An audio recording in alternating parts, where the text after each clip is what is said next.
Agora tem uma outra notícia, porque o líder do PL na Câmara, deputado Sóstenes Cavalcante, ele disse que Jair Bolsonaro dará o aval ao novo texto do projeto da anistia, mesmo do hospital. O ex-presidente está internado desde a semana passada após realizar uma cirurgia em decorrência do atentado que sofreu em 2018, mas pediu mudanças para diminuir resistências a essa medida. Sóstenes revelou que, mesmo diante do atual quadro de saúde, Bolsonaro segue em articulação política, inclusive sobre esse projeto da anistia, mas por meio de mensagens à distância. A atuação do ex-presidente e da oposição tem surtido efeito, com parlamentares assinando o requerimento de urgência, mesmo após ter sido protocolada. Desta vez, até um parlamentar da base governista apoiou a medida, apoiou a votação do texto no plenário. Inclusive, essas articulações atingindo também os deputados que fazem parte da base governista, a base de apoio do governo federal. Você, Cristiano Beraldo, eu me lembrei do Dávila, porque o Dávila, claro, desejou uma rápida recuperação ao ex-presidente, mas ele falou que o ex-presidente tem que ter juízo, né? Porque foi uma cirurgia muito longa, horas e mais horas, então é preciso desacelerar. Pelo visto, as coisas não mudaram, né? Ele está lá no hospital, mas segue em articulação, o WhatsApp bombando, 1001 mensagens, né, Beraldo? É porque a urgência da situação exige, Caniato. Eu tenho certeza que depois de ser submetido a uma cirurgia dessa, ninguém gostaria de estar nessa situação, de, ao invés de ficar focado na recuperação e ter um momento de serenidade, até para que a mente e o corpo possam responder da forma adequada às consequências de um procedimento tão longo, você precisa se ocupar das coisas que estão acontecendo, até porque o Brasil é essa loucura todo dia, cada dia uma maluquice nova. Então, se não houver essa articulação por parte dele, obviamente a causa fica bastante mais fragilizada e ele é uma figura central, não só nessa articulação, mas, sobretudo, nas consequências que a aprovação do PL da anistia pode ter. Às vezes é uma vírgula no lugar errado, é um parágrafo que não deveria começar com essa ou com aquela palavra, é a ordem da frase, isso tudo tem uma consequência muito grande que pode ajudar ou atrapalhar inúmeros outros interesses, porque o ex-presidente e vários outros têm um julgamento duro, pesado e desfavorável no Supremo Tribunal Federal em relação a tal trama golpista. Então, como está tudo conectado, o presidente realmente vai ter que abrir mão dessa dedicação à sua recuperação para poder voltar a essa cena de articulação política para conseguir proteger o seu projeto ali de anistia, porque, afinal de contas, ele encampou e tem feito um movimento bastante grande para dar visibilidade a ele. Pois é, inclusive o deputado Sóstenes falou com a reportagem da Folha de São Paulo e disse o seguinte: ele já deixou tudo pavimentado, se referindo a Jair Bolsonaro. A palavra final é dele, no texto, mas quando estiver pronto, eu bato com ele. Se não puder visitar no hospital, posso mandar por WhatsApp ou pela Michele, a esposa do ex-presidente. Mesmo à distância, o maestro, né, dando as diretrizes sobre como eles devem avançar com esse texto da anistia, parece que terá algumas mudanças, viu, Dávila? É importante ter mudanças, porque nós entendemos que o conteúdo desse projeto será um divisor de águas. Ou esse projeto da anistia vai caminhar, ou pode começar a ir por água abaixo. E o ex-presidente Jair Bolsonaro é uma pessoa que tem muita sensibilidade política, então ele vai saber exatamente. Por exemplo, o projeto inicial da anistia, o deputado Hugo Mota, era o que tinha ali ajudou a criar um certo consenso. Aí veio o substitutivo do deputado Eduardo Valadares, aí criou ruído. Então o que vai valer? É o substitutivo? É o projeto original? O que está em jogo? Então é preciso azeitar esse meio de campo para evitar que dê ruído. E como você sabe muito bem, Caniato, é preciso ter um projeto palatável à maioria e que ainda tenha margem para negociação uma vez no plenário porque certamente uma vez no plenário ainda terá uma outra discussão. Então não é o projeto definitivo que vai do momento que ele ingressa no plenário até o fim. Então é preciso fazer essa costura com muito cuidado, porque se errar a mão, errar a dose, esse projeto pode nascer morto. E isso seria um desastre para centenas de pessoas que estão injustamente presas desde o início de janeiro de 2023. Eu vou passar para o Mota, mas, Dávila, eu acho que você comentou em um outro dia, em um outro programa, tem alguma questão específica que você acha que precisaria ser colocada ou retirada? Você falou, o texto não pode ser vago. Ele tem que especificar exatamente quem seriam os anistiados. Seriam aqueles que participaram dos atos do dia 8? Somente aqueles e ponto final? É isso? Não estipular um prazo de, sei lá, um recorte de meses. Não seria isso. Você teria que especificar os participantes dos atos do dia 8. Exatamente. Esse substitutivo pegava uma data logo depois da eleição, até o dia 8, deixava uma leitura muito vaga que podia, na verdade, acomodar qualquer um, inclusive o presidente Bolsonaro. E aí eu acho que a gente começa a entrar num campo que, ao invés de conseguir mais aliados, nós vamos perder apoiadores para esse projeto. E, de fato, eu defendo aqui que este projeto tem que mirar especificamente as pessoas que estão presas injustamente. Injustamente porque não foi seguido o devido processo legal, o direito à ampla defesa, foram inquéritos sigilosos, foi um próprio juiz, que é vítima, julgador, investigador. Essas coisas não existem no Estado Democrático de Direito. E essas pessoas merecem estar soltas. Então, é preciso ajustar o projeto para não dar a intenção de que isso aqui é carta branca, vale para todo mundo, ou que pega a gente que lá de 5, 6 meses atrás, antes da manifestação. Porque isso, inclusive, vai ajudar a narrativa do governo, que diz que isso tudo é história de um roteirinho de um golpe de Estado que vem sendo planejado desde a eleição de Bolsonaro, que é uma loucura. Agora, Mota, se corta daqui, ajusta dali, especifica somente no dia 8, põe uma condicionante aqui, outra acolá. Aí tem que mudar o nome do projeto, né? Não é mais PL da anistia, né? Você estraga o meu comentário, não é possível. Você está lendo... Estamos sintonizados, então. Estamos sintonizados.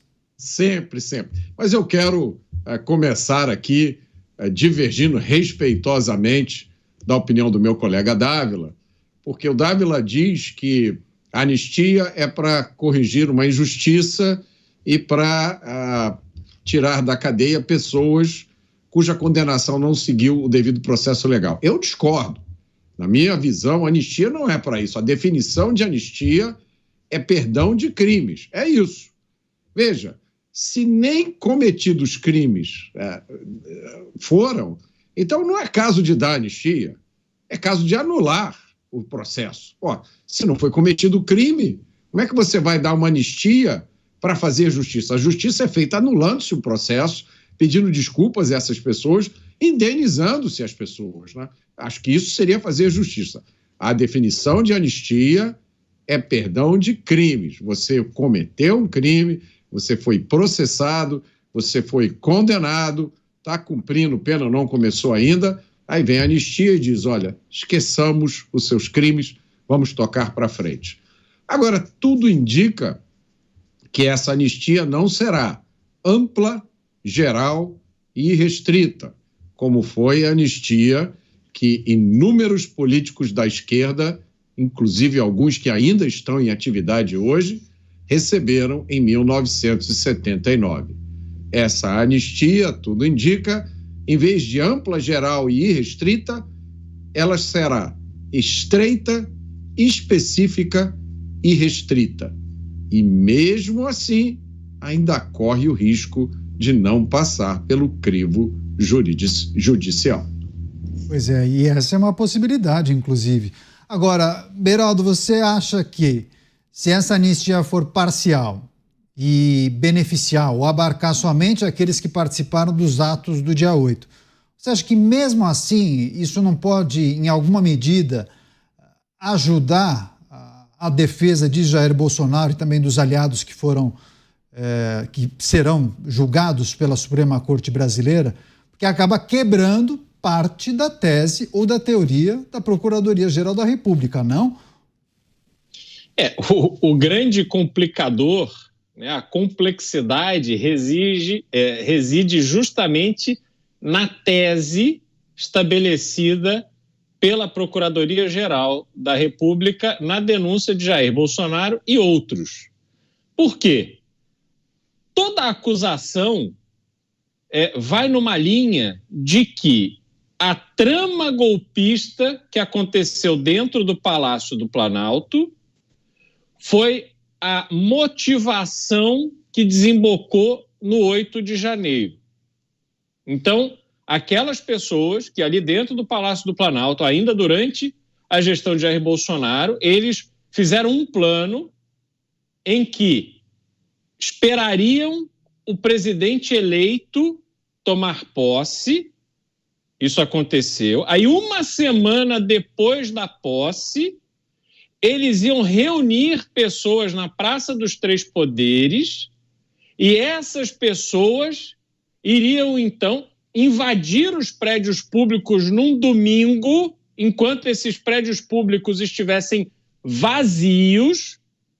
O presidente da República não estava em Brasília naquele dia, mas mesmo assim eles deporiam o presidente, então, que já tinha tomado posse.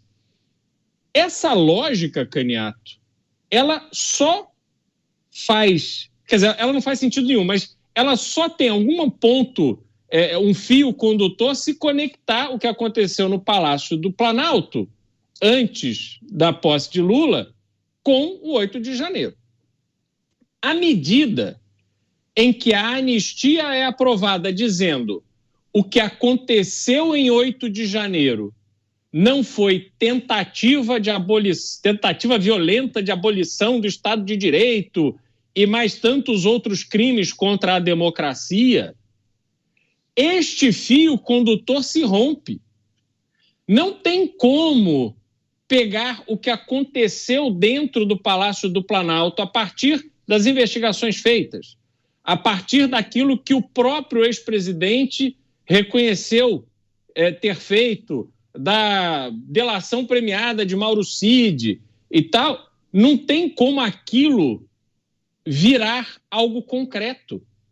Porque você acha que a tal da minuta do golpe, né, que propunha lá um estado de defesa, alguma coisa, essa proposta ela foi discutida com as Forças Armadas até por Dilma Rousseff, às vésperas do impeachment.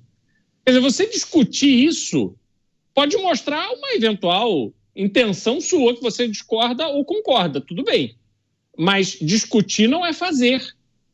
Então, isso é um problema do Brasil, né? As pessoas têm uma diferença com alguém, com outra pessoa, e ao invés de buscarem as suas reais fragilidades e buscarem puni-la ou vencerem essa pessoa por aquilo que elas efetivamente fizeram, não. Se cria uma mentira, uma loucura, e aí você, na base da mentira, na base da inverdade, você tenta prevalecer sobre aquela pessoa porque acha que esta mentira, midiaticamente, é melhor. E aí você não consegue nunca encerrar os assuntos no Brasil, porque, obviamente, essas vitórias que vão acontecendo com base na mentira, em algum momento elas são colocadas por terra, e aí a gente revê o passado, e assim o Brasil vai vivendo essa loucura, essa confusão, e não anda para frente. A gente está sempre batendo cabeça e voltando para o mesmo lugar. E aí é isso que acontece, Caniato. Eu não vejo como dissociar o PL da anistia dos seus efeitos em cima do julgamento ou da tese que está proposta no Supremo Tribunal Federal contra Jair Bolsonaro. Pois é, mas e aí, Dávila? Na hipótese da anistia ser concedida aos manifestantes do dia 8, um exemplo. Imaginemos que isso aconteça. Aí seria um trunfo, então, para Jair Bolsonaro e aliados, porque eles diriam o seguinte, provavelmente, né? Bom, se cancelaram, se deram anistia, não teve, então, a tentativa de golpe. Aquele grande finale, né? Aquele grande projeto que foi planejado e amplamente discutido em 22 e que desemboca em 23, ele não aconteceu. Então foi manifestação da Justiça. Mas eles iriam recorrer para quem? Para o Supremo do Supremo? Esse me parece o lance. Porque se eles forem condenados, eles iriam então recorrer se apoiando então em uma decisão do Poder Legislativo, que concedeu anistia aos manifestantes do dia 8. Mas quem analisaria então esse recurso das defesas dos denunciados pela PGR, que possivelmente serão condenados ou serão julgados pela Suprema Corte, Dávila? Bom, se nós estivéssemos na nossa democracia normal, estaria lá na primeira instância e não no Supremo. Então já começa o erro por onde está sendo julgado o processo. Mas aí voltamos a um ponto aqui fundamental. Eu acho que essa minha discordância com o Mota é uma coisa muito importante para a nossa opinião pública, para quem nos assiste. O Mota tem razão em relação à anistia ser ampla, geral e restrita, como aconteceu várias vezes na história do Brasil. É que só existe anistia ampla, geral e restrita quando existe grandeza do lado do vitorioso, no caso o governo. No caso do governo militar no Brasil, teve a grandeza em 1900. Por quê? Em 79? Porque era assim, era a história da abertura ampla e gradual. Era essa a história do Golbery, querendo abrir. Então, já que nós estamos pavimentando o caminho da democracia, vamos aprovar uma anistia, zerar o jogo, para não deixar justamente resquícios para que mais tarde haja golpe de Estado, derrubar a democracia, etc. Então, exige grandeza do governo. Isso não existe, Mota.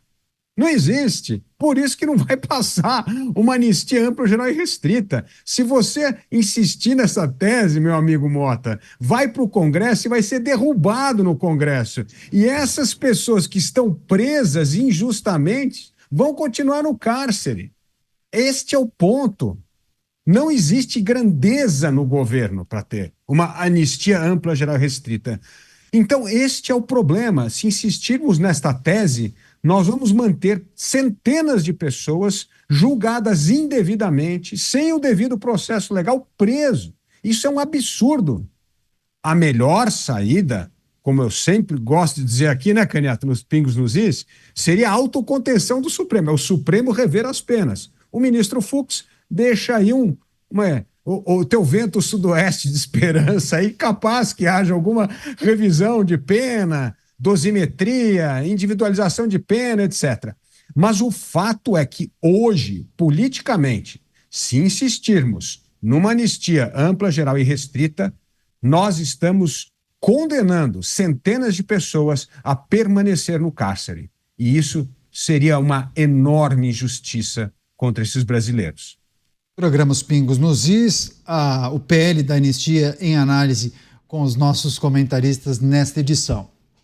Recebendo agora as pessoas que nos acompanham pelas emissoras de rádio espalhadas por todo o Brasil, a notícia em destaque, a articulação feita por Jair Bolsonaro, mesmo no hospital, para conseguir aprovar o projeto de lei da anistia, os nossos comentaristas trazendo muitos aspectos acerca da estratégia que envolve esse PL da anistia, principalmente dos opositores que já conseguiram, inclusive, um número suficiente de assinaturas para votar o requerimento de urgência, mas também as projeções sobre o que aconteceria caso esse projeto fosse colocado em votação e fosse debatido neste momento no Congresso. Quais seriam os caminhos possíveis?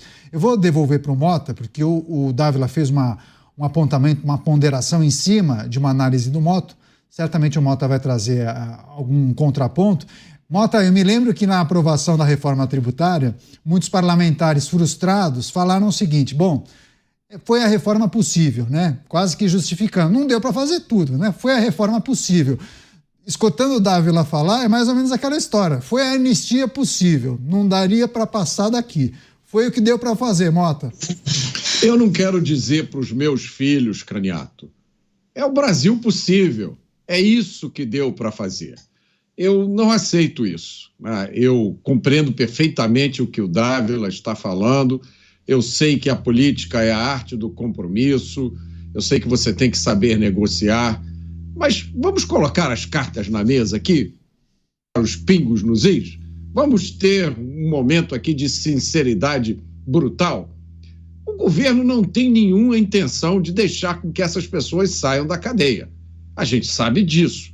O governo vai fazer tudo o que ele puder para impedir que essas pessoas saiam da cadeia.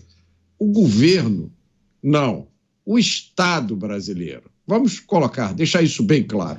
Então, qualquer que seja o projeto de anistia que seja colocado, vai enfrentar todo tipo de barreira. Eu acho que a única chance que esse projeto tem é a opinião pública, né? E eu acho que a gente está chegando aí. Um sinal disso são os deputados ligados ao governo que estão colocando a sua assinatura nesse projeto. Então, e se a gente vai enfrentar esse inimigo todo poderoso, que tem instrumentos que nenhum de nós temos aqui, vamos pelo menos enfrentar com a causa certa. Vamos colocar a coisa como ela deve ser colocada. Não vamos mudar a nossa convicção para que ela se adapte a uma forma que a gente acha que é a menos provável de ser rejeitada. Porque o que nós estamos fazendo, quando nós fazemos isso, é dar uma demonstração para o adversário de que a gente não acredita no que a gente está dizendo, de que a gente aceita qualquer migalha, de que qualquer coisinha é melhor do que a justiça. Eu posso estar errado, tomara que eu esteja errado, mas eu não acho que isso aumenta a chance dessas pessoas saírem da cadeia. Eu acho que isso aumenta as chances delas permanecerem lá, porque o governo vai fazer a leitura. Olha só, eles estão fazendo tudo para que a gente fique menos importunado com isso. Eles estão dando nó em pingo d'água.